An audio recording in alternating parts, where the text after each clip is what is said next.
Hello, everyone. If you like what I'm doing here, please consider subscribing, liking, and commenting. It would really help the channel out quite a bit. Thank you very much. Frontier Fighters.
Frontier Fighters.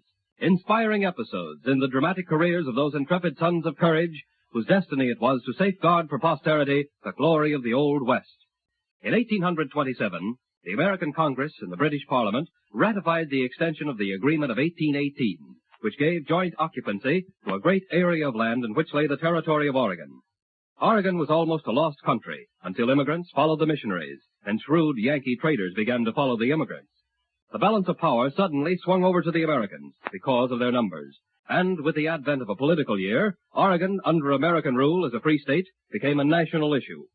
The original agreement between the United States and Great Britain did not specifically speak of 5440 as being the northern boundary of Oregon.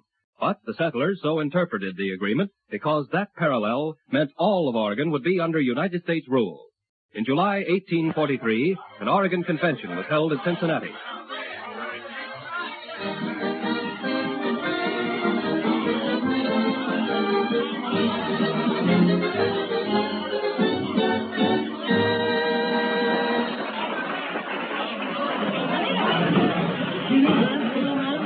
Of the Oregon Convention, we've done a great deal of wild shouting, not a little applauding.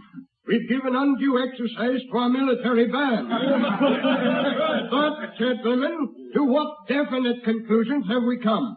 We have not as yet declared for any kind of a parallel in this growing dispute between the United States and Great Britain. I'm for holding off till after election. No use being mealy-mouthed about it. I'm for coming right out and saying the parallel should be the 49. That's 5440. And that gives the whole of Oregon to the United States. Ain't fair for Great Britain. And what ain't fair ain't right. Our aim should be justice for all. A show of hands from the delegates who hold for 5440 and United States rule. Looks like there's a majority. 5, 10, 30, 67, 96, 97, 98, 99 out of 100. There's one more and it's unanimous. Therefore agreed by the delegates here convened that the northern boundary of Oregon is 5440.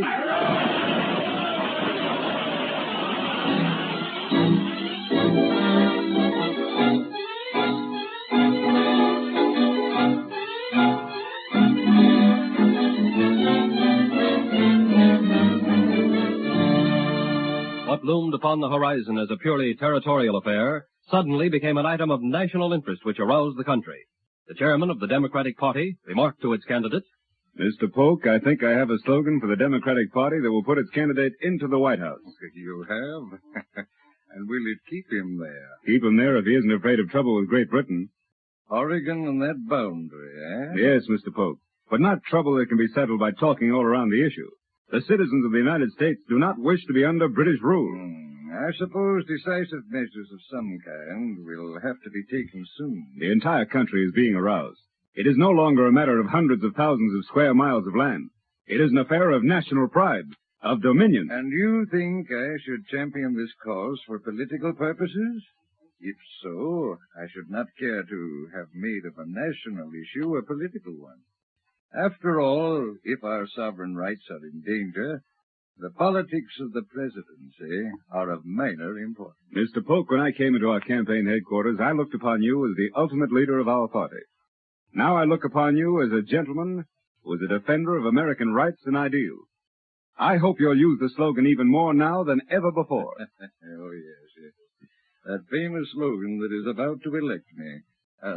What is it? 5440 or fight.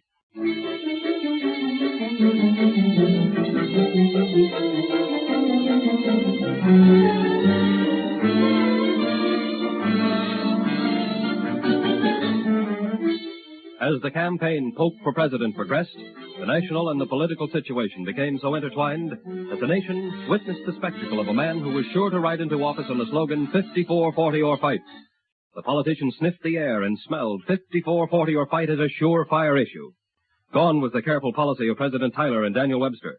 The country was in flames, and Polk, his eyes on the presidency, fed those flames with empty patriotic phrases. The whole of Oregon or none. But when the first Congress convened in the winter of 1845 and 6, and resolutions were introduced to give notice of the termination of joint occupancy, the senior Southern Senator Calhoun sprang to his feet and shouted, I, for one, do not wish to confuse issues, and I'll say there is only one measure to be considered, and that is the annexation of Texas. Mr.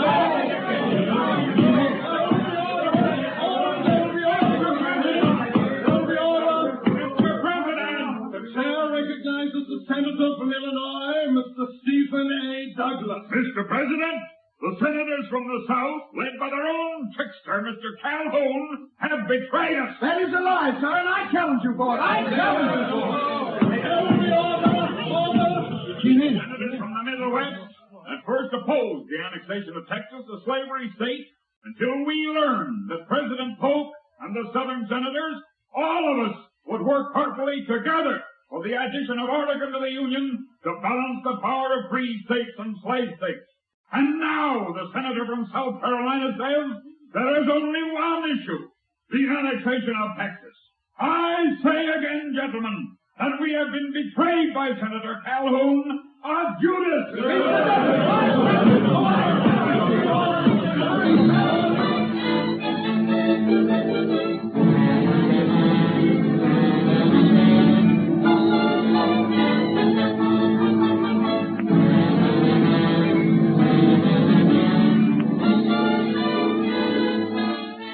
Almost upon the heels of the fiery debates in the Senate came the pageant of the Mexican War. It was thought all questions raised by the frontier settlements in the Northwest would be subdued, while the conflict between the United States and Mexico raged on. However, in Oregon, the feeling became more tense. Men armed, men drilled, men burned to protect their rights. The whole of Oregon or none was the cry, along with 5440 or fight. But few men knew exactly where 5440 was. 5440 or fight. If Washington won't protect our sovereign rights, we will. If we can't be with the United States, we'll be independent of the United States. All Polk does is write notes. We want action. We want to fight for our rights. Hey, you men, they've mounted cannon at Vancouver, taking it from the warship. Mounted cannon? Well, we can mount cannon, too. You bet we can mount cannon. Stop, all of you. There'll be no mob rule here. It's the captain. Now, quiet. All of you. They've mounted cannon at Vancouver, sir. Let them. But we'll mount no cannon. We recognize this soil upon which we stand as American soil, and we'll protect it with our lives. But God forbid, gentlemen, that we should by one act, word, or deed start a war.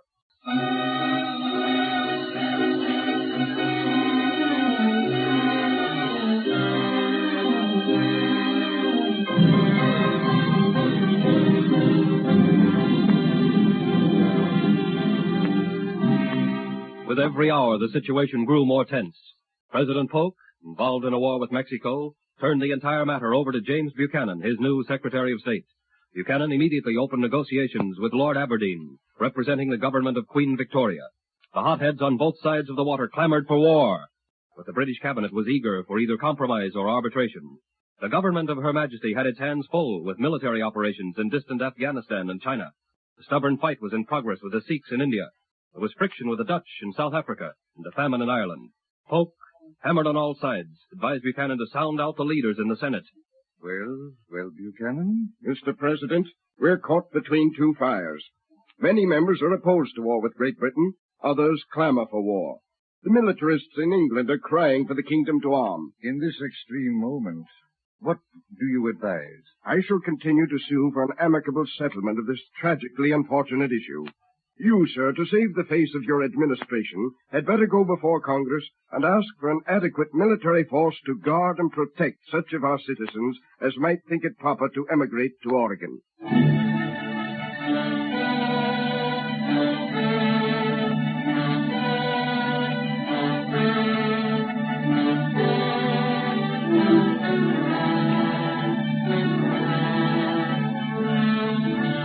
Weeks passed. In Oregon, desperate men, afraid they would become lost in a shuffle of political cards, afraid that the issue had died, decided to revive it and force the federal government to recognize Oregon, even if they themselves started a war. Upon the heels of these proposed desperate actions, the frigate Virginia anchored in Puget Sound. Messengers on horseback raced to meet the boat. I'll bet there's red-hot news from Washington, D.C. I ain't aiming to speculate, but I got a feeling it's war. I'm wondering, if it was war, the United States wouldn't send out just one frigate. Oh, there, boys. Oh, boy. Guess we'll just about meet the boats as they touch the shore. Ahoy there! You from the fort? Yes. Got dispatches? Two bags full. Know what's in them? Do we get Oregon? Under orders not to tell what I know. You'll find out soon enough when the commander at the fort opens this bag of dispatches. It's news that'll change the whole history of the United States.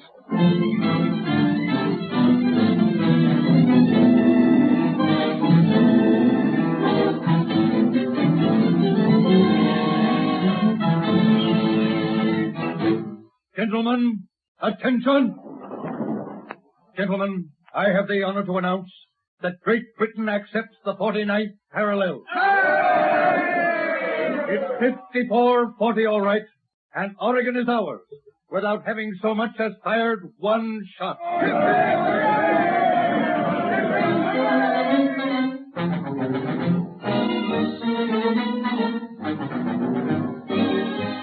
Thanks to the cool heads of Secretary of State Buchanan for the United States and Lord Aberdeen for Great Britain, a war was averted. And while certain compromises were effected and concessions made to the Hudson's Bay Company, the limits of Oregon were at last definitely set. On Sunday morning, March 13, 1846, Oregon was a full-fledged territory of the United States. Today, in the vast territory of Old Oregon, citizens of the United States live in the closest possible harmony with their neighbors in British Columbia who salute the Union Jack. And both sides, during those stirring days of 45 and 46, can indeed be called trailblazers and frontier fighters.